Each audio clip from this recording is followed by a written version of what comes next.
সামর্থ্য থাকার পরেও কেউ কুরবানি না করলে সে পাপী হবে কি? ইবনে মাজাহ শরীফের মধ্যে হাদিস এসেছে, নবী করিম সাল্লাল্লাহু আলাইহি সাল্লাম তিনি ইরশাদ করেছেন, মাওয়াজাদা সাআতান ওয়ালাম ইউদাহি, যে ব্যক্তি সামর্থ্য আছে কুরবানি করার অথচ সে কুরবানি করলো না, নবী করিম সাল্লাল্লাহু আলাইহি ওয়াসাল্লাম কঠিনভাবে নিষেধ করে দিয়েছেন, ফালা ইউকাররিবান্না মুসাল্লানা, সে যেন কোনো অবস্থাতেই ঈদগাহে নামাজ পড়তে না আসে, আমার ঈদগাহে যেন না আসে। তো কাজে এর দ্বারা আমরা পরিষ্কার বুঝতে পারলাম যে সামর্থ্য থাকার পরে যদি কুরবানি না করে তাহলে নবী করিম সাল্লাল্লাহু আলাইহি ওয়াসাল্লামের কাছে সে কিন্তু সবচেয়ে বড় একজন নিন্দার যোগ্য ব্যক্তি। কত হিজরিতে কুরবানির প্রচলন শুরু হয়?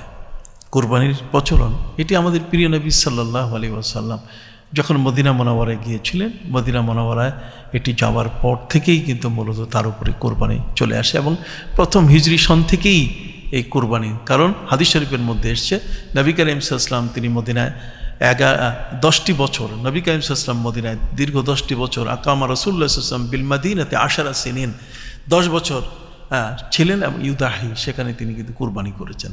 অতএব কুরবানির ইতিহাস অনেক প্রাচীন, কিন্তু নবী করিম সাল্লাল্লাহু আলাইহি ওয়াসাল্লামের পক্ষ থেকে এটা সূচনা হয়েছে হিজরতের পর থেকে।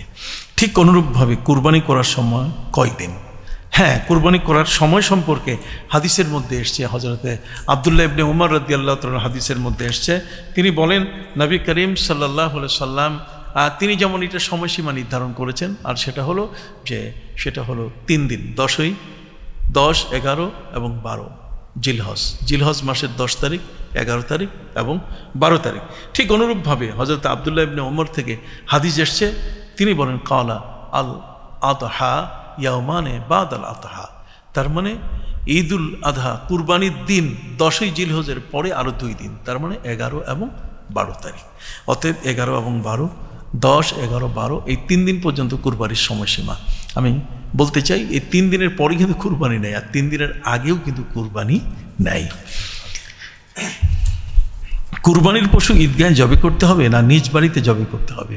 দেখুন হাদিসের উপরে যে আমলটা, এ সম্পর্কে হযরত আব্দুল্লাহ ইবনে ওমর রাদিয়াল্লাহু তাআলা হাদিস এসেছে।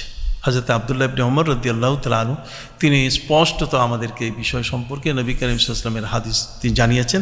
সে হাদিসের মধ্যে এসেছে কানান নবী সাল্লাল্লাহু আলাইহি ওয়াসাল্লাম ইয়াসবাহু ওয়া ইয়ানহারু বিল মুসাল্লা, নবী করিম সাল্লাল্লাহু আলাইহি ওয়াসাল্লাম তিনি ঈদগাহে পশু কুরবানি করেছেন। যে ঈদগাহে তিনি নামাজ পড়েছেন সেই ঈদগাহে কিন্তু তিনি পশু কুরবানি করেছেন।